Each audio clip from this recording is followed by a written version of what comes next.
And welcome back to this special broadcast on mental illness.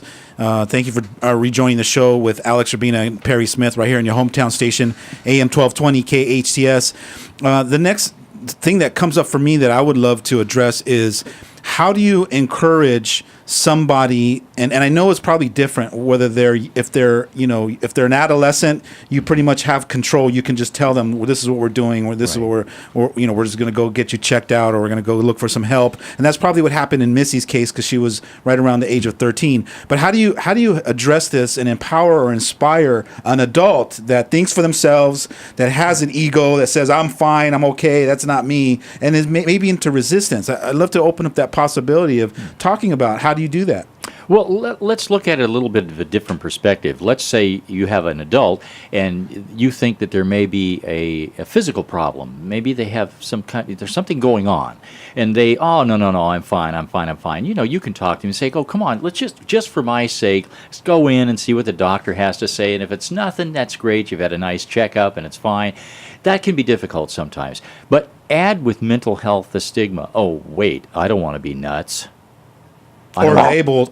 That's what I'm saying. Yeah. I'm using that word, I don't want to be nuts. I don't want people to think there's something, strange with me. And so it's a little bit of a different scenario. But let's say it's somebody you're talking to and that you love, and you say, look, we just need to go maybe and talk. Can we go? I'll tell you what I'll do. I'll go with you to the therapist.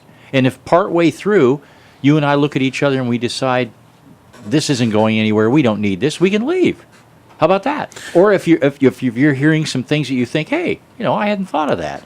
Now, I love that scenario. Now, the scenario you're painting is like the Brady Bunch scenario. Yeah, I know. Because you mean that doesn't work? No, in real because life? most parents and their son or daughter, if that's who's fighting for them, they've already probably been at it hundreds of times. They probably have been taking their frustration out on them. Yeah. So they're already in a box that I'm not going to listen to you because you're always putting me down or whatever it is. So there's you throw that in the mix, and it's how do you get yourself out of that box?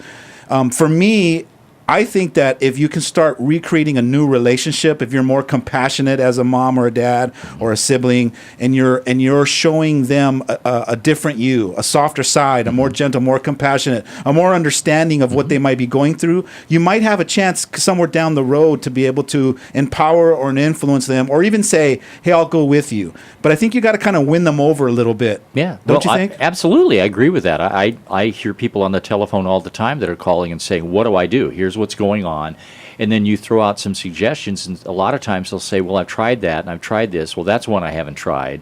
So it's a matter of, like you said, sitting down and thinking about kind of inventing a new you. Because if you're going at an argument the same way you've always gone at the argument, what do you think the outcome is going to be? Well, it's not going to be different than it ever has been before. That's right. It's the quote unquote the definition of insanity is to keep doing the same thing over and over again and expecting different results. That's right, Missy.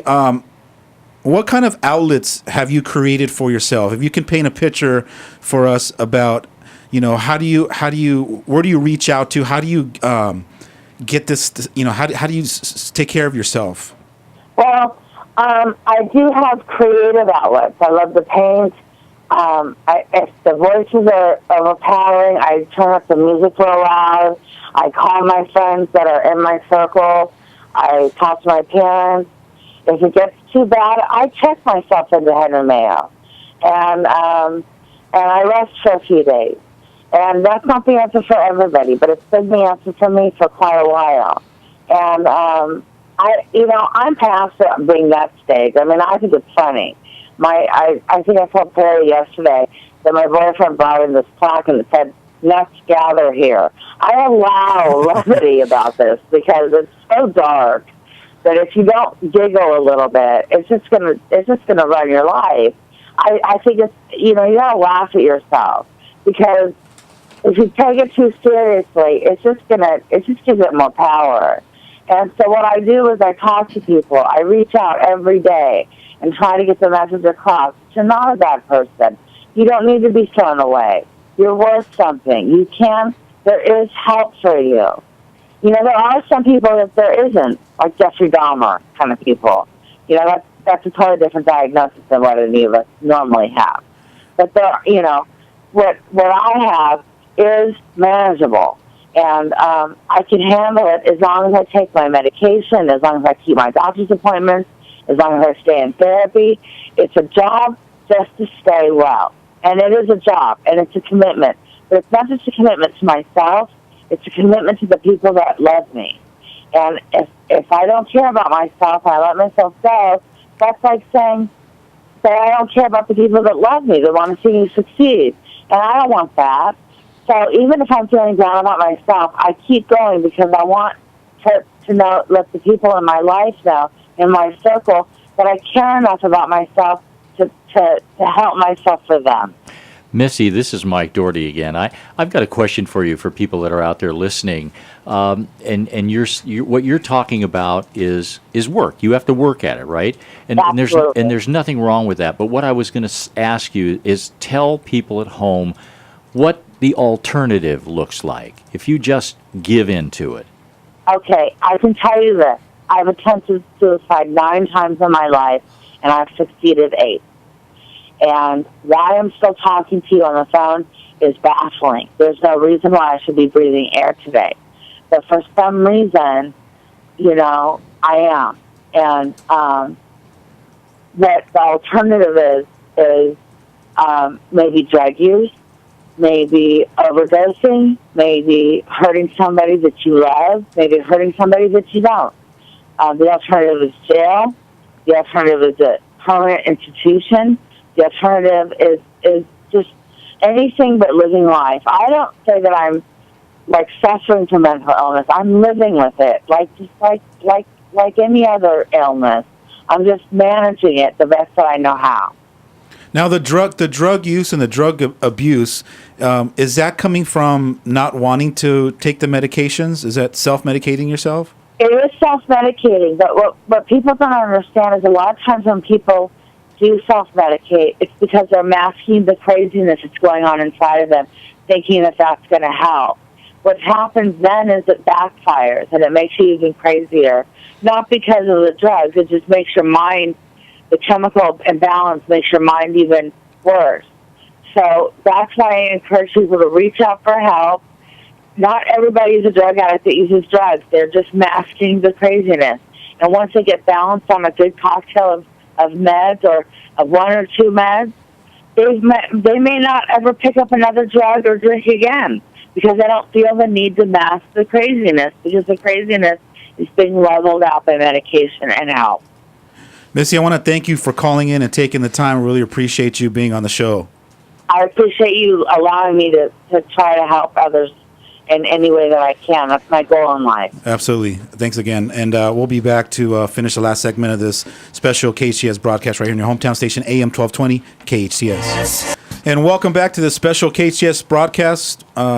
Hanging out with Perry Smith on the air right here in your hometown station, KHTS, talking about mental illness. And Perry, so how do we wrap this up? What are some of the takeaways from this? And then how do we give people some resources to reach out and some support?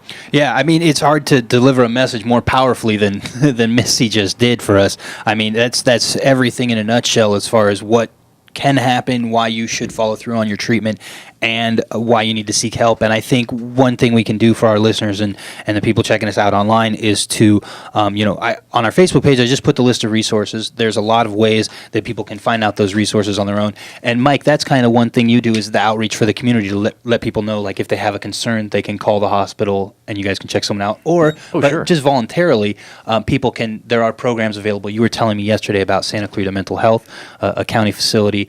Yeah, they're located on Cinema Drive, by the way, and they would be a great resource. That's a huge, I guess, gathering of therapists and psychiatrists, so it's a perfect place to call. And if somebody, there are like schools, like College of the Canyons, they have a student health and wellness center where someone, like a student can go if they're having issues. Where else, what are some of the options available, and how should people seek help so it doesn't get to that point where, it's an emergency situation? If it's somebody that's a child or a family situation, Child and Family Center is a great call, and you can go online and you can find out the number of these places, but they're wonderful. We also have the Domestic Violence Center, of course, which is a very important one. College of the Canyons has put together a very nice resource where you can actually go on and click to links that will take you to a lot of information. That includes Henry Mayo. One of the things that we have on our website at Henry Mayo is we have a free and 100% confidential mental health screening. Well, that's great. How do people get that? It takes about 3 minutes. Nothing. You just go on our website. It's online. You'll find it's online, right? In fact, I believe College of the Canyons is one of the places that also has a link to that. It literally takes about 3 minutes, and at the end of it, it's not a diagnostic tool, but what it will say is you have symptoms like depression or like bipolar, and then you can click on a link where it will tell you what that is, what it means, and then you can click on links that will give you local resources. So it's wonderful for anybody. You know, the phrase that comes to my mind is when the student is ready, the teachers will appear. It's almost like when you get clarity about I need help or we need help or I'm ready to go out and learn about it or I need to stop hiding or pretending not to know that something's going on in my family or whatever it is. Once I think you flip that switch within you, it's almost like the universe will support you. All of a sudden you'll notice driving the billboard up there that says, hey, we're here for you type of thing. I think it's when you're ready to kind of get some help is when all of a sudden you'll start noticing where the resources are. And Alex, you're right on. I think you touched on exactly what Missy was saying, is just that the honesty is so integral and so key in this whole process, not just by the person, because obviously you have to be honest with yourself and recognize maybe I do have an issue or maybe someone I know does have an issue and I need to have that conversation. But also just, like addressing it and taking that next step and just starting the conversation and just reaching out. I think that's fantastic. Henry Mayo has that online diagnostic tool. It's free, it's easy, and it's a great way to start the conversation. 100% confidential. And of course, confidential, which there's a lot of concern. But, the thing is the stigma. We really have to start to address that before you can get people comfortable about talking about it. And that's why, again, we owe a debt of gratitude to Missy, because sharing that is an incredibly difficult story. And hopefully it resonates with people that can, go out and get that help. Mike, I want to thank you for taking the time to be here today. I appreciate you. Thank you. Perry, thanks for bringing the story up. If you haven't heard or read the story, go to KHTS and listen to Missy's story. It was very courageous of her to step in today.